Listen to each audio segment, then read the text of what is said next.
We're going to get our producer to turn on the sound. That might be helpful. Okay. So let me just see if we can get that there. What do you see right now? All right. Can you hear me now? Okay, good. So you can hear me. Awesome. Welcome. We're back. Okay, good. So listen, here's the interesting thing. Here's one of the problems with getting answers from a healthcare provider is there's very little evaluation. You go in there, you get your symptom, you manage it with drugs, right? So what I like to do is I like to find the source. In order to evaluate, you need to know, first of all, what normal is. So like, for example, if your thyroid is not working, you have to know what a normal blood test is and what it means, because you have T4, T3, thyroid stimulating hormone, all this other stuff. So my goal is to try to make the body really, really simple so you could really get it, and so you can actually create a better health and give you strategies. And even like the other question that's very, very vital that you should always ask is, what occurred exactly before your problem started? Was there a shift in diet? Was there a change in something? Was it a stress event? That will give you a lot of great data. Just a quick story, I had this lady who had spent $40,000 at the emergency care visits and the other doctors trying to find out where her chest pain was coming from. But they didn't ask this one question. When did it start and what happened just before you had this chest pain? Well, I found out it was 2 weeks ago on a Tuesday at 5 o'clock, and she ate something that she never ate before, which is a huge banana split. Well, I know that will really throw off your gallbladder and the liver. So the gallbladder is connected to the liver is real close to the heart. It swelled up and it put pressure on her heart. I basically came in there, did some manual therapy, bam, no more heart pain ever since. It took me 20 minutes. But the key was asking what happened just before you start getting those symptoms. So anyway, that's what I'm going to be doing. So let's take Jay. Let's answer Jay's question here. Jay, you're on the line. What's your question? Well, good morning. I love your videos. You're very fun to watch and very interesting, to say the least. However, I watch a lot of videos on the ketogenic diet, high-fat diets, and intermittent fasting and all that. And one thing, because my mentors are Esselstyn, Furman, and Greger, they all come back and say, look, you do a high-fat animal fat diet, you're going to ruin your endothelial cells. Yeah. And that's more damaging to your heart than anything else. Why aren't these videos talking about that? It is so bizarre that 3 of the most popular doctors out there all believe that this is very damaging, but everybody else just blows it off. Yeah. Well, this is a really great question, Jay, and I'm going to answer it right now. And I think probably one of the most important things to talk about is this whole concept of fat. And on a ketogenic diet, I think all of us agree on one thing, and that would be cutting out the sugars, the refined carbohydrates, mainly the refined carbohydrates like sugar and junk food. That's one thing that we all agree on. And if you do that, you're going to be successful in anything you do, because that's going to lower insulin. And insulin is the problem with most health issues and weight. Okay, that's number one. Now, let's talk about fat. I consume a tremendous amount of fat. What happens when we consume fat is we get various fat-soluble vitamins. So if you cut out, like, I want to reverse this, Jay. I want to completely look at, rather than try to say, well, you need to do this, let's take a look at, if we take a look at the ideal diet, and the purpose of a diet and purpose of food is to give us nutrients. So if we all agree on, it's in the dictionary, to provide our body with nourishment or nutrients. And there's certain required nutrients, essential nutrients that we need. Vitamins, minerals, amino acids, and essential fatty acids. And there's fat-soluble vitamins too, vitamin A, D, E, and K. So if we actually take that viewpoint and we look at what food we would have to eat to get those vitamins, some interesting things come up. If you go with a no-fat or a low-fat diet, you're instantly going to cut out some of the fat-soluble vitamins, vitamin A, for example. Now, a lot of times Furman and other doctors will say, well, you have you get your vitamin A from kale or green leafy vegetables. Well, that's true, but that is a pre-vitamin A. It's not the active form. It's not called retinol.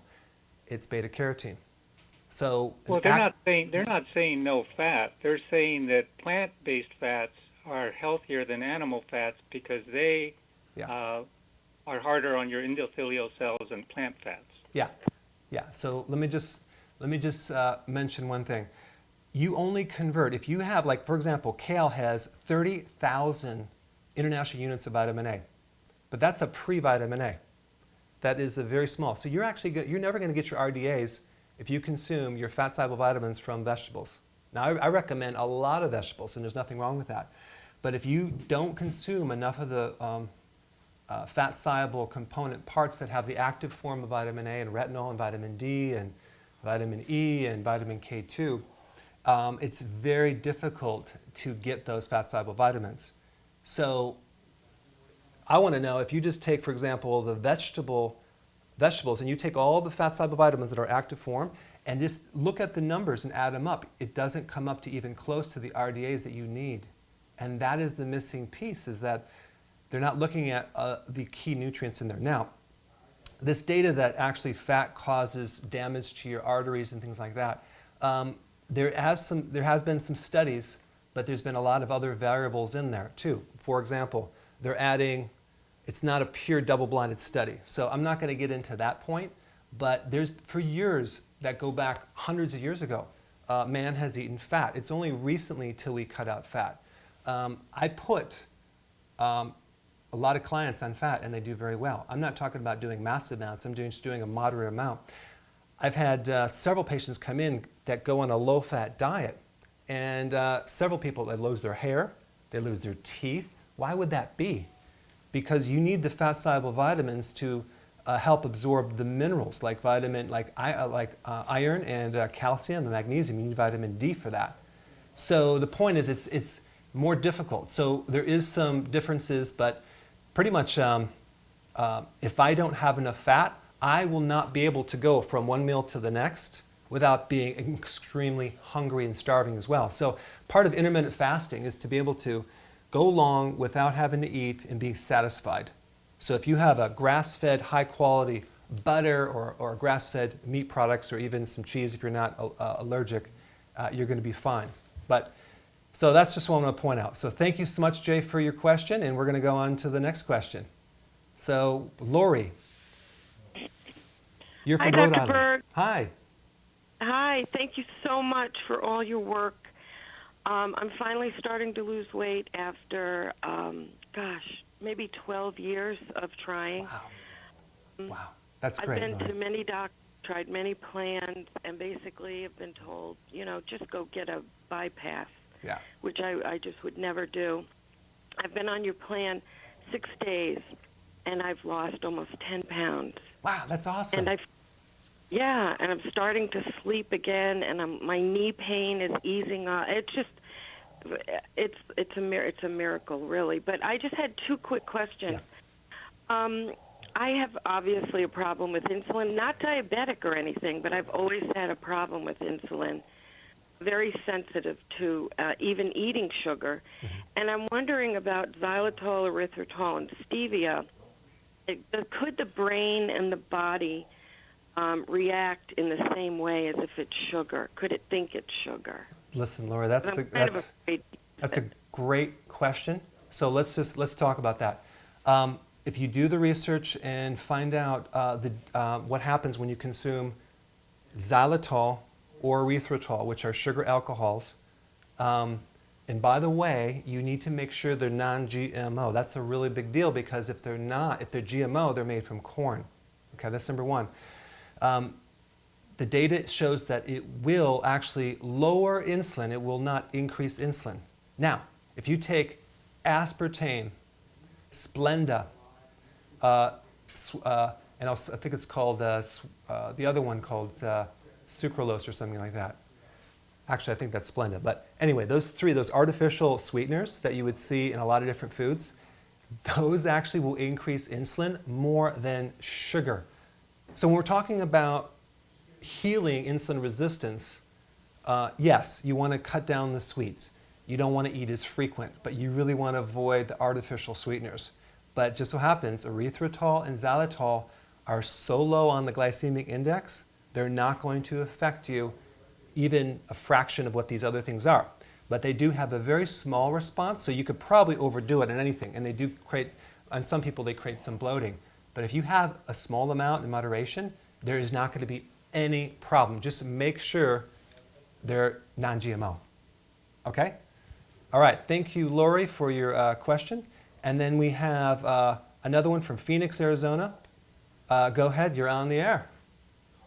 Hi, this is Rania. I have a quick question about your gallbladder formula. Does it help with correcting chronic constipation?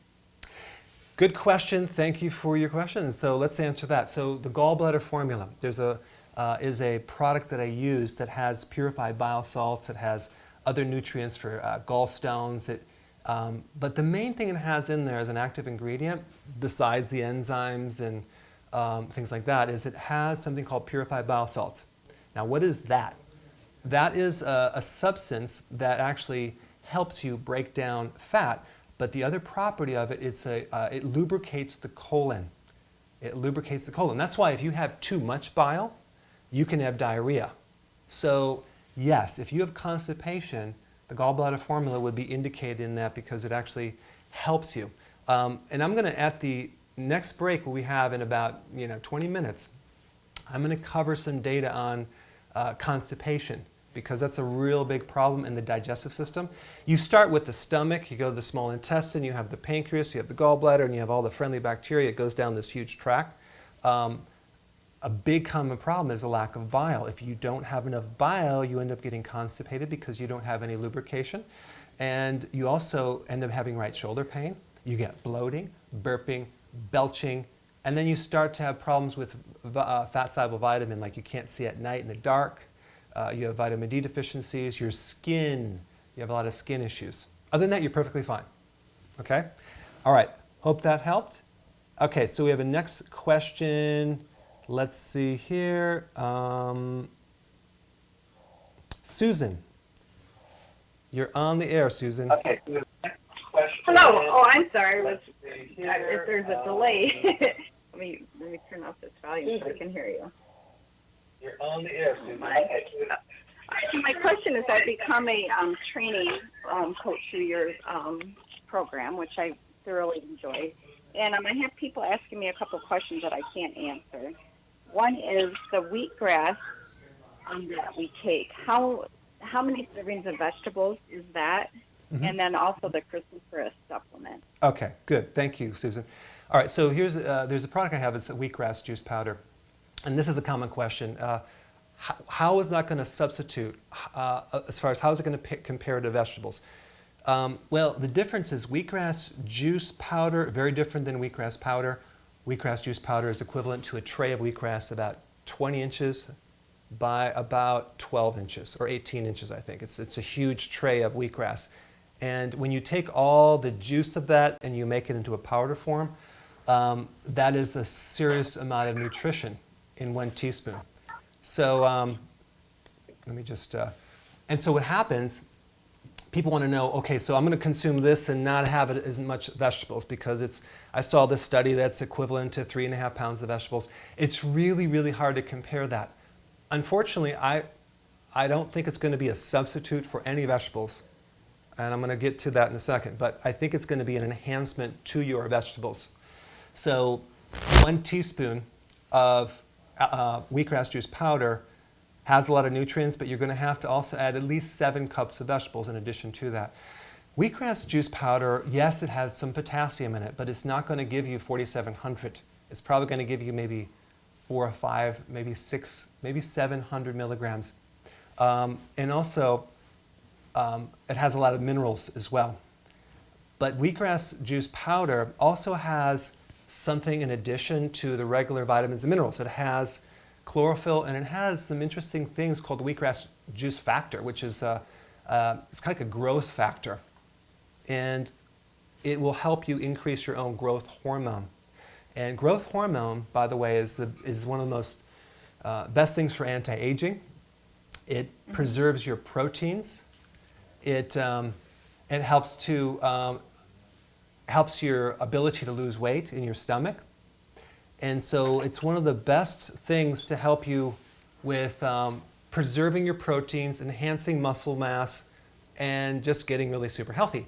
Now, in a child, growth hormone is used to grow, but in adult, it's used to get rid of wrinkles, keep you youthful, and keep you strong. If you don't have enough growth hormone, you don't have the key fat-burning hormone, and you also have problems with, with your collagen falling apart. So you have saggy skin, wrinkles, and you feel your muscles aren't as strong.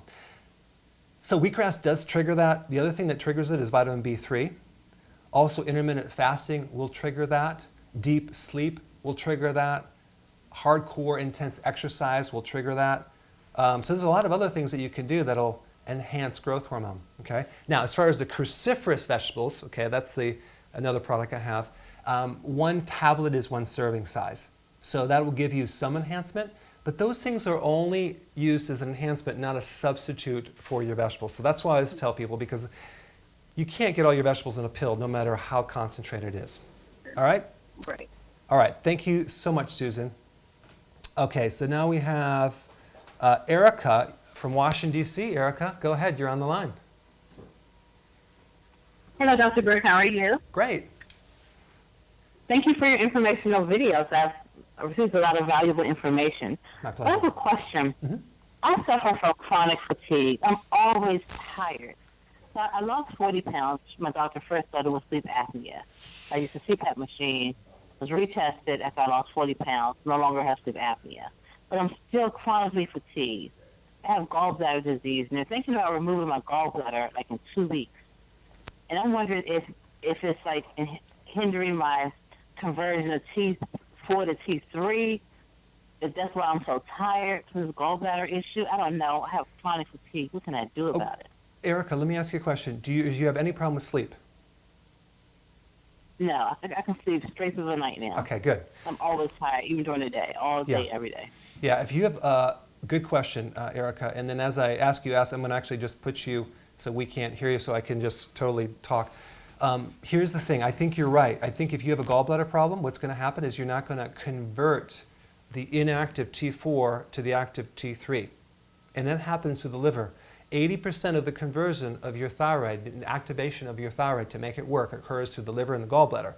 So if that's a problem, that could be the reason. Now the problem is if they take that out, it might not solve the problem, because now you don't have as much bile, because that gallbladder concentrates the bile by 20 times. So you have this massive amount of concentrated bile to help the conversion take place from T4 to T3. Okay. Number 2, if you don't have a gallbladder, now you have one tube that leaks down from your liver to your small intestine in a lot smaller quantities and a lot less concentrated quantities. So now what happens is we're going to create a bile deficiency over time. Then we have to look at what's going to happen to your vitamin A, D, E, and K. Now the way to solve that, if you don't have a gallbladder, is to take some bile salts with your meals at the end of the meal. So, but try like heck not to have that gallbladder out if all possible. But one way to test this, Erica, is just to take some bile salts, take the gallbladder formula right after the meal, and see if your energy goes up. And within about a day or 2 after taking this, you should know for sure. If the energy goes up, then we know it's that. That would be the simplest thing. Okay? And I did create a video, by the way, on sources of fatigue that you can look at. It's on YouTube. You can do a search. But I look at the sleep and I look at the thyroid. So thank you so much for your question. All right, so now we're talking to Justin in Iowa. Go ahead, Justin. Hi, Dr. Berg. Thanks for taking my call. I wanted to ask you, when you talk about having 2 meals a day instead of 3, and spacing is important. Now, well, in life of being on diets, I've heard that a person must eat like every 3 hours to keep the metabolism going, or else it's going to be sluggish. So if you can explain how this works to make the metabolism work like it should all day long, with just having the meals you've been saying about. Yeah. So here's the data about intermittent fasting. Every time you eat, you actually stimulate insulin. Now what's going to happen is now we have too much insulin. Insulin is going to drop your blood sugars down, and then what's going to happen when you have too much insulin, you're going to be hungry and craving and kind of grouchy. But if you have higher levels of insulin over a period of time, you have insulin resistance. So you have insulins, but it's not working. So you keep raising, insulin goes higher and higher and higher and higher and higher. Like right now, if I'm talking to you and I can't hear you, I might increase the volume because I'm not getting any feedback. You're not giving me any acknowledgement to turn off this communication. It's kind of like talking to your child and they're not listening to you. It's like you're going to increase your volume. So that's what happens in the pancreas. You raise the insulin over a period of time, it becomes resistant, and now the feedback loops come back and start increasing more and more and more insulin because it's not connecting. So people with insulin problems have way too much insulin. Now what happens with the insulin is it starts to create problems with your brain. You can't remember, digestion, and also belly fat. That's the big one. So now, how do we fix that? We have to cut down the sugars. That's an obvious thing, but eating in general will increase insulin no matter what you eat. So what we want to do is we want to go down less frequent. We don't want to eat every 3 meals because it's going to keep raising it, right? So you want to have, so in the morning, if you're not hungry, don't eat. Wait until you're hungry. I pretty much have like my first meal at 10:30, 11 o'clock. That's when I start to get hungry, okay? Now the next question is, if I have enough fat, which I recommend, I can go until 4:30, 5 o'clock. So if I'm doing a lot of workouts, I'll need 3 meals a day. If I'm not working out as much, and if you're more sedentary, you want to over time graduate to 2 meals a day and space them out equally. So because you got all night, right? And so we have these windows of time. So we want to space them out a little bit longer so we have a drop in insulin so we can keep the insulin low. And that's how you heal the insulin resistance. You just space it out. So, but at first you want to go on your hunger. You want to make sure that you're not starving. It's okay to be a little hungry. And the way to fix that is to keep adjusting your fats at the meal so you can go longer and longer and longer and longer and longer. Okay? All right, I hope that helped. Thank you so much for your question. Okay, cool. All right, so Elizabeth or actually Gayla from Tennessee, you're on the air. Oh, thank you. Sure, go ahead. What's your question? Okay, something happened. She'll call back. All right, so Blanca, you're from Georgia. Go ahead, you're on the air. Yes. My daughter, she's 17 years old, and she's been diagnosed with fibromyalgia, and I can't get her out of bed with pain and just tired, and it's just stressful. Wow. So she's already taken the day and night adrenal that we bought from you. Yeah. But it's been helping, but I just don't know what to do. Okay, so I have a question for you. This is a perfect example of what I talked about in the beginning. When did she develop this, Blanca? She had we moved to Louisiana a few years ago, and I think it was an overload of stress. Okay, it was and a then stress we event. moved back to Georgia, yes. Okay, so there's two things. Fibromyalgia is this uncontrolled inflammatory problem that is all over your body. It's not in any one location, and I mean, it's just all over the place. So what you want to do is you want to take a look at what happened just before that. She had like a stress event.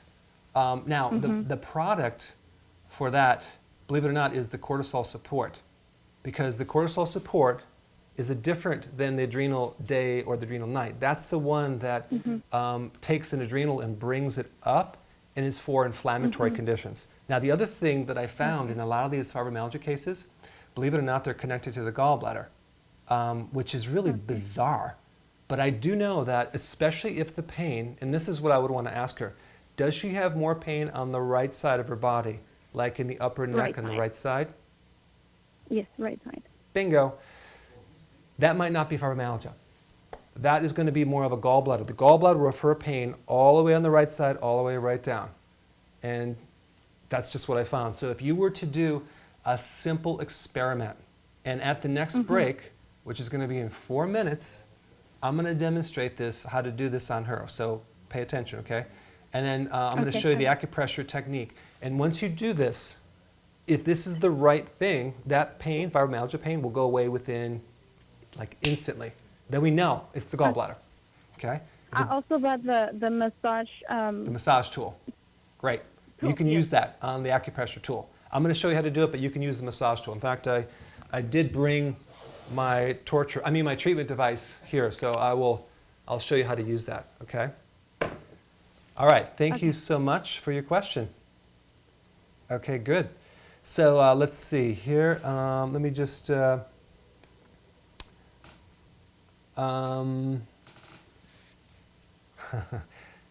Susan says that this is the best show for posture for extensive sitting. That's right. I do a lot of sitting. Okay, someone says, how do I call in? You can call 866-561-4292. Call me right now. Okay, another question is, how do I address schizophrenia? That's a mental disorder. The best thing that I know for schizophrenia is high dosages of vitamin B3, okay? Niacin. That's a really good one. But don't always take, if you're going to take high dosage of an individual B vitamin, make sure that you also take the whole complex in nutritional yeast, because nutritional yeast is filled with natural Bs that are really good. So you want to take some D3 with a whole bunch of other B vitamins in the natural complex, not synthetics unless you're doing a cleanse, okay? All right, so let's see here. So let me, okay, another question is, why shouldn't we count calories? Okay, this is a good question. Because there's this whole philosophy is that everything is about calories, because a calorie does not equal another calorie. The calorie from carbohydrates is not the same as fat. It's not the same as fats, carbohydrates, and proteins. They're not the same. They influence the body differently through hormones. They influence the body different through all sorts of metabolic reactions. So if you just kind of focus on the calorie and not look at the type of calorie, you're going to not get good results. And it's kind of like the concept of Weight Watchers, which doesn't really, from my viewpoint, work as effectively as looking at how the calories affect metabolism and hormones. For example, out of all the things, if you wanted to lose weight, what do you look at? Do you look at calories? Basically you look at carbohydrate calories. Okay, if you can keep those low, regardless of what you do with fats or protein, you're going to lose weight. That's the single most common denominator. So what we want to do is we want to go beyond the calories and go on the nutrients, to the nutrients behind the calories. All right? So we're going to take a very short break. When we come back, I'm going to show you how to fix fibromyalgia. Okay? See you in a minute.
Hey guys, we're back and I'm going to show you how to fix fibromyalgia, okay? So check this out. So here we have this great demonstration here of this, my great drawing of a person. Okay? Now the gallbladder, this is the right side of the body, this is the left, okay? The gallbladder is right down over here. Okay, it's right here. And the gallbladder stores bile, B-I-L-E. It's not waste, it's not bowel, it's bile, okay? So what happens when this thing becomes deficient, it causes a strain and it causes a backup into the liver and the bile ducts, and it creates all sorts of issues, okay? And there's a little nerve that goes right underneath your diaphragm. It's called the phrenic nerve. Let me just show you, phrenic nerve, okay? That comes up through here to the right shoulder, right up in here. Now you have also another phrenic nerve on the other side, but mainly it's on the right side. That phrenic comes right through here.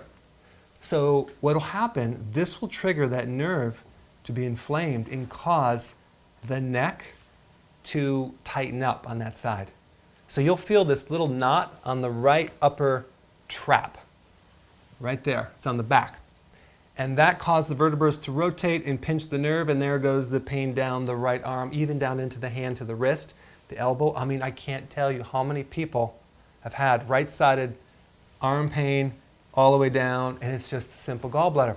So what you want to do, and I'll show you how to do this, you press into the gallbladder. So I'm going to have my official demonstrator, Jared, come over here. So Jared, come over here. I'm going to show you something. And Jared, thank you for demonstrating this here. So we got Jared right here. So the gallbladder is right underneath, right through in here, right? So we want on your daughter, you want to press up underneath here. But you don't want to press underneath the rib cage. You want to go down an inch and press directly in, okay? Don't go underneath the rib cage because you're going to go too much on top of it. Go a little lower and press and massage that gently while she's laying down. Don't do it sitting up. And what will happen, you massage that, all this pain should go away if it's the gallbladder. Okay, and the other person that called with the fatigue, if you press this and open it up, you should feel instant energy relief or energy increase if you do that. So that's what you want to do. Very gently press in the gallbladder, a couple minutes twice a day. So thank you so much. So that's how you would deal with the gallbladder. The other point I want to bring with the gallbladder is that it's not just about pressing the gallbladder, it's about fixing the diet. So what messes up the gallbladder is usually too many refined carbohydrates in breads and pastas and cereals and crackers and biscuits and pancakes. And then if you add fat on top of that, some people cannot go right to too much fat when they do a ketogenic diet. You have to slowly, gradually increase the fat to the point where they can really, or you can digest it. So that is the wild variable of how much fat you need. I always like to start low and then increase a little bit more over time to be able to go from one meal to the next. But the cool thing is you're not having meals every 3 days. You're having maybe 3 meals a day or 2 meals a day. That gives your system to chill out before the meal. Especially some people, they feel better when they don't eat. Then they need to do the intermittent fasting. But this thing right here will go right to the right side. So that's one thing I want to show you. And then I want to show you something else. Your intestinal tract is about 25 to 33 feet of tubing, okay? So right here, you have the stomach and you have acid. So the acid is supposed to be between 1 and 3. That releases enzymes, powerful protein enzymes to break down all the protein right here and collagen and all the other stuff. A lot of people don't have enough acid, so then that valve does not close, okay? And then the acid comes up. And then right here, you have the pancreas that releases enzymes to help you digest different foods. And then right here, you have the bile. So you can see you have a lot of different fluids coming in there that are helping you digest. And then we got the small intestine, and you have these little tiny, kind of like a shag rug where you have those little shaggy rugs things, and those are called villi. They're like upside down roots that help to absorb the nutrition into the body. And you have all this friendly bacteria right through here. You have a lot of, it's like 5 pounds of bacteria in there, okay? So all this bacteria is doing the work of breaking down the food. And bacteria actually live on fiber, especially vegetable fiber. So if you don't have enough vegetables, you don't feed them. But some people are not eating right, so then they get a lot of bloating and gas and things like that. So 90% of all the digestion occurs into the small intestine. And then you have the large bowel right here, which then reabsorbs all the electrolytes and all the nutrition. So you have a lot of things that can go wrong here. And then you have this cell wall between the little shag rug, or the villi they're called, in the body is only like 1 cell thick. So it's very tiny. So if you eat the wrong food, like gluten, for example, and wheat, you're going to bust a hole through that. That's called leaky gut. And you have the largest amount of immune system in that small intestine. And so you're going to create this particle that gets into your immune system and your blood, and your body's going to make antibodies. And that's when you start getting food allergies, autoimmune. Okay, so again, I'm going to do another video so you can kind of go through. But the key is, when you tell me you have bloating or constipation, what I go is, do you have enough acid? Okay, number one. Do you have enough enzymes in the pancreas? Do you have enough bile? But I only do that after I try to correct your eating. Okay? And then, do you have enough bacteria in your gut? Do you have history of a lot of antibiotics?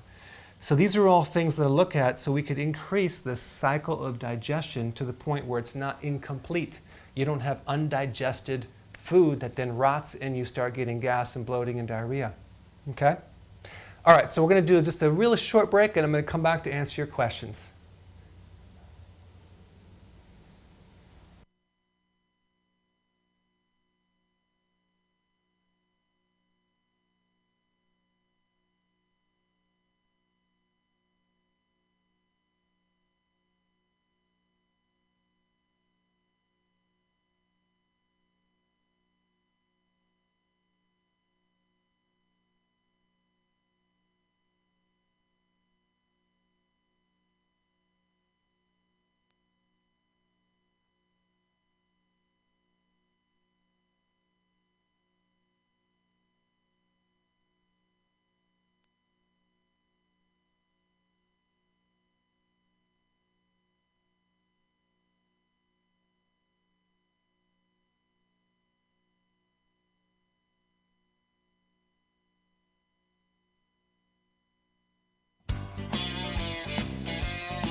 It's back to your calls and questions with Dr. Berg. Our lines are open now at 866-561-4292. And now, Dr. Berg. Hey guys, we're back. And again, this is our first time doing this, so it's not as smooth, but we'll be doing more because I know you guys want more questions. So let's take another question from Wanda. Wanda from Houston, Texas. She has a question on low-carb impact on thyroid. Go ahead, Wanda. Are you there? Hello? Hi. Hello? Hi. I can hear you. Oh, hi. Hi. Great. Thank you. I have had a lifelong battle of the. I can't get my computer to turn off. I'm so sorry. Yeah, good. Okay. I've had a lifelong battle with weight. My whole family has weight issues. And a little more than 2 years ago, I started high-fat, low-carb lifestyle. Yeah. And at the same time began using Armour Thyroid with a doctor I was seeing. Lost 65 pounds the first 10 months. My CRP, the inflammation dropped from 12 to 3.5. Things were going really well, except I started having cognitive problems and figured out that was the Armour Thyroid bopping me down, my TSH down to 0. So I had to get off of that. And at about that same time, I got my hair to regrow. My hair had been falling out. That seemed to coincide with an Ayurveda technique of drinking hot water. So things were going pretty well. Mm-hmm. But after I got off the Armour Thyroid, I all of a sudden some increased activity, I think, made my Epstein-Barr jump up, the antibodies, and I just didn't feel well for 6 weeks, and okay. I really struggled. And then I got past that, and I tried intermittent fasting. So I've tried everything, and I have right not now? lost any weight in 15 months. 15 months, okay. And my triglycerides and cholesterol continue to be high, and now my thyroid is failing. Okay, so let me talk about that, okay? Because Wanda has a question. What's that? What's that? Okay, so we on this camera right here? Okay, good. So, all right, good. So we're on the right camera here. Okay, so here's the thing, Wanda. Number one, for those people that can't hear me, number one, we have a person that switched to low carb, high fat diet. Okay, low fat, high carb diet. And so what happened, in the last 15 months, she hasn't lost any weight. She's had a thyroid problem. She's had issues with Epstein-Barr virus. So there's a lot of issues here. So she's just not losing weight. So here's what I'm going to recommend. It's not the low carbohydrate diet that messes up the thyroid. It's the low calories, okay? Not low carb. It's the low calories that will mess up the thyroid. Now, you came off thyroid medication. The problem of being on thyroid medication for any period of time, your own body inactivates, so it doesn't produce anymore as much. So basically it's dependent on that medication. So when you come off of it, especially too fast, without building up that foundation, chances are you probably crash and burn because your thyroid hasn't had a chance to adjust and come back. So what you have to do is you have to gradually come off the thyroid medication with the help of your doc over a period of time to the point where you can actually really have a good foundation. But there's three main causes of thyroid issues that I see. Number one, it's a gallbladder issue because you can't convert T4 to T3. That's number one. Number two, it's high estrogen. That's why women who actually deliver babies or give birth end up having thyroid issues a lot of times, and that's because of a high estrogen spike.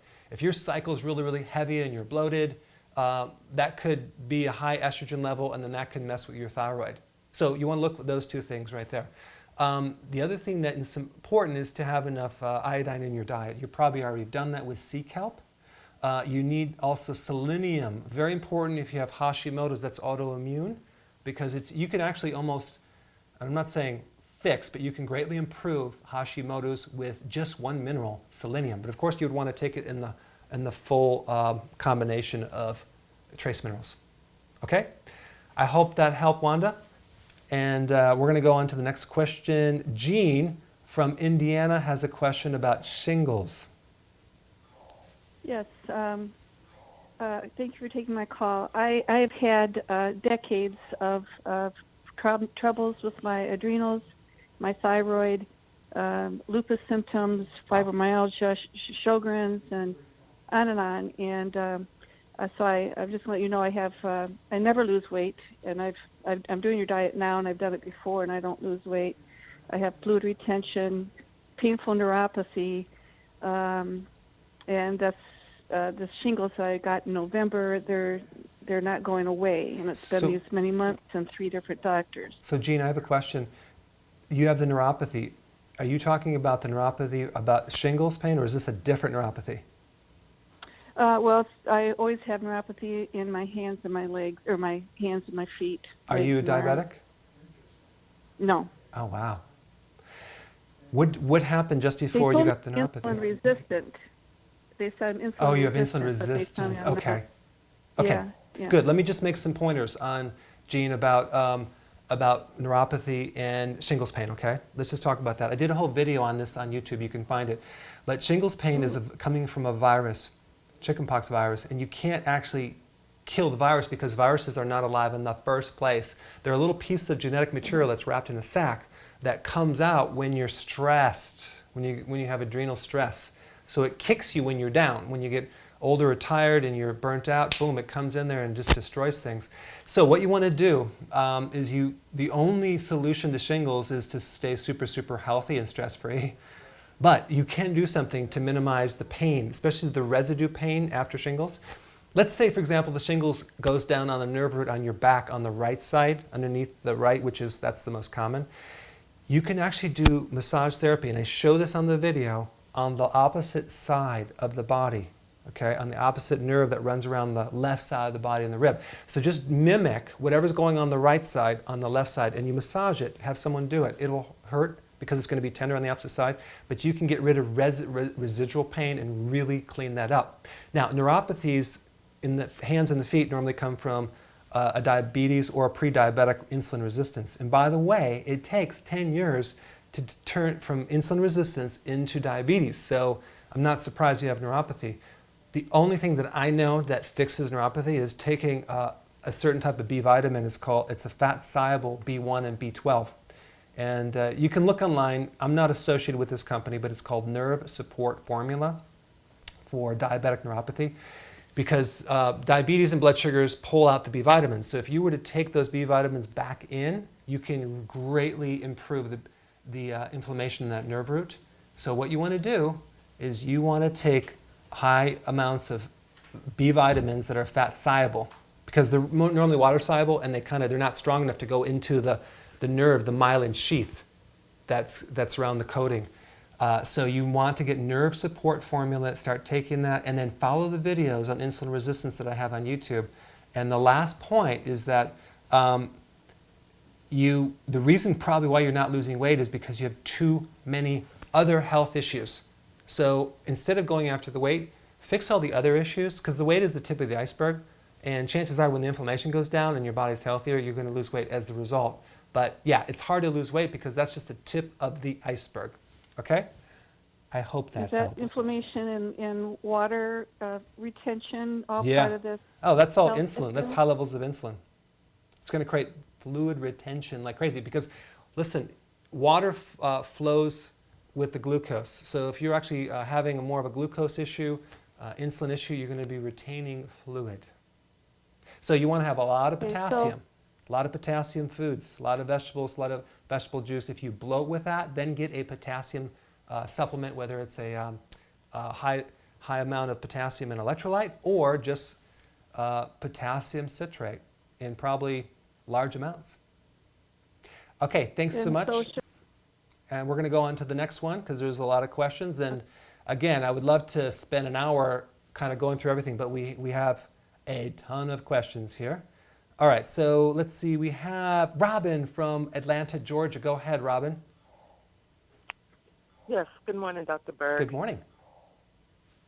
First of all, I want to thank you so much for the videos. God bless the day I came across your video on YouTube, and the information you provide is invaluable. So thank you for that. Oh, thanks. This morning, my question is regarding intermittent fasting. Mm-hmm. I want to do it. I'm trying to do it, but I do like to do my exercises in the mornings because if I don't do it in the mornings, it doesn't get done. Okay. So I know that we're supposed to, after a workout, consume protein within, some people say within an hour, 45 minutes after. But I try to eat my first meal at between 12 and 1 o'clock. Got it. What can I do in that time frame to avoid the problems with not eating the protein right after the workout? Okay, so let me just kind of rephrase for those people who can't hear the question on Facebook. Here's the thing. She wanted to do intermittent fasting, okay? She works out in the morning. That works out better for her. She consumes, she's been told that she has to have protein after the workout, but then the first time she eats is at 1 o'clock. Well, I don't know who told you that you need protein with the workout, but that is false information. You don't need protein when you work out, okay? It's not going to cause a loss of muscle protein at all. In fact, if you don't have anything when you work out, before or after, that fasting period will cause a spike of growth hormone, which preserves your amino acids and proteins. So you're not going to lose any muscle mass, especially if you'd have to go 4 days without eating before it starts breaking down muscle protein. So don't worry about that. I would not eat and go right till 1:30, and you're going to be totally fine.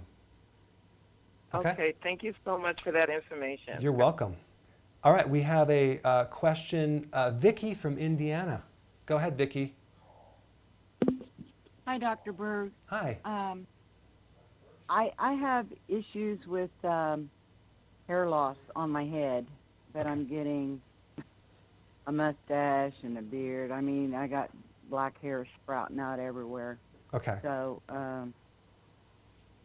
I take your hair formula, and I just started it. So, but somebody suggested super silica. Yeah. So you said you have hair loss, or you have hair growing on your face? I have hair. I'm losing my hair on my head. Got it. Okay. But I'm losing it on my face. Are you losing hair on the top part or receding or on the sides? It's mainly right in the front. Oh, in but the it's front, not up here. near- Okay. Okay. Great question. So let's talk about that. When you're female and you lose hair, whether it's receding up here or on the top, it's called male pattern baldness or just pattern hair loss. That is a problem with a hormone called DHT. Now let me explain what DHT is. Basically, DHT is a powerful form of testosterone. Okay, it's a powerful form of testosterone, and there's an enzyme that is in your body. I'm not going to get into the technical name. That is making more testosterone turn into the DHT. Okay, at accelerated rate, and that's burning out the roots of the hair in the top part right through here, and that's why you're losing hair. What I would do, and yes, silica is good, and I use it in the formula.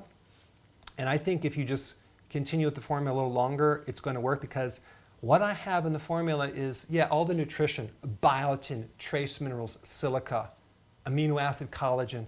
But I also have on the other side of it something to reduce DHT, which is that blocks that enzyme, and that's called stinging nettle root. So over time, it takes a bit to kind of deplete that and let your hair grow back.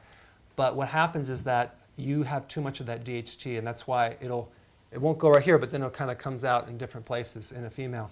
So stinging nettle root is the key ingredient in the hair support formula that will help you. But you're probably going to have to take it for a couple months for it to kick in.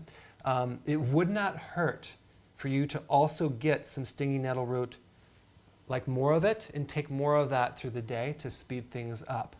So that's what I would do, and you should see some good results.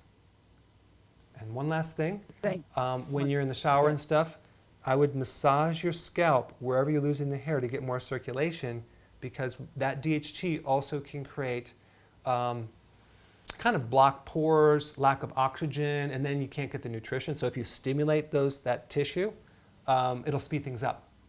Okay? So Thank you so much. Thanks for your question. Okay, good. So we have Linda from West Virginia is calling about kombucha tea. Go ahead, Linda. Dr. Berg. Yeah. I was calling to see if you recommend fermented kombucha tea and what good side effects are they to drinking it? Good question. Okay, so she wants to know what are the effects of kombucha tea. Okay, kombucha tea is it's made from one of the most friendly bacteria that you have called lactic acid bacteria, okay? And basically, lactic acid bacteria make lactic acid. And that's what kombucha tea is. It's basically a friendly acid that is very, very, very beneficial to your immune system, to your gut, for your digestion. Now, the benefits of kombucha tea is not only increased absorption of nutrients in general from the food you're already eating, but it also protects the immune system. It increases the cleaning effect of rotting material in your colon. So it's basically a super cleaner. You should notice over time that when you go to the bathroom, just like the less and less smell. So that's a good thing, right? So it's a cleaner, it's an immune neutralizer, it's a nutrition enhancer. So I also recommend it for people that want to get off alcohol, and because it creates a nice calming effect at night where you can wind down easily. But I make kombucha tea. In fact, I love it. I drink a lot of it. Drink it with the straw because it's very, very acidic. And you can even dilute it because it's very, very acid. But that acid will really help your digestion. I highly recommend it. Also, let's say, for example, you're going from one meal to the next, intermittent fasting, and you're having a hard time and you need a snack. Do the kombucha tea. Boom, you can go a lot longer because it will give you more energy, because you can actually run your body on lactic acid. The heart runs on it, The muscles can run on it, so it's another form of energy. All right? Mm-hmm. All right, thank you for your question. All right, so let's see. We have a question on Nancy from Ohio. She's asking about serapeptase dosage. Go ahead, Nancy. Hi, Dr. Berg. I have abdominal and scar tissue built up in my lungs. So I wanted to try that serapeptase that you talked about the other day, and you said 200,000 I use. But I don't know if that's once a day, 3 times a day. I didn't know how to take it. Good, Nancy. Thank you so much. So the question is, she has scar tissue in her lungs and other parts of her body, and she's trying to take an enzyme called serapeptase, which basically dissolves scar tissue in the body in clots, and it helps a lot of different issues and sinus issues. Serapeptase is made in the intestine of the silkworm, but they have a way to grow it using that bacteria and ferment it over time and put it into a tablet. I recommend at least pills that are at least 200,000 IUs or greater, okay? And I recommend, if you have a problem like she has, to take 2 of those between, like in the morning when you wake up, when you're not, because you don't want to take it with food, because the food will interrupt to it, especially any protein. Take 2 in the morning, take 2 in the afternoon, and take 2 before bed.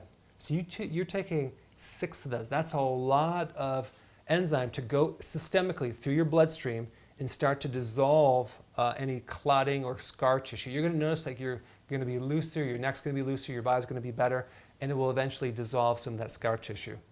Okay? Okay. All right. Okay, Thanks, thank Nancy. you.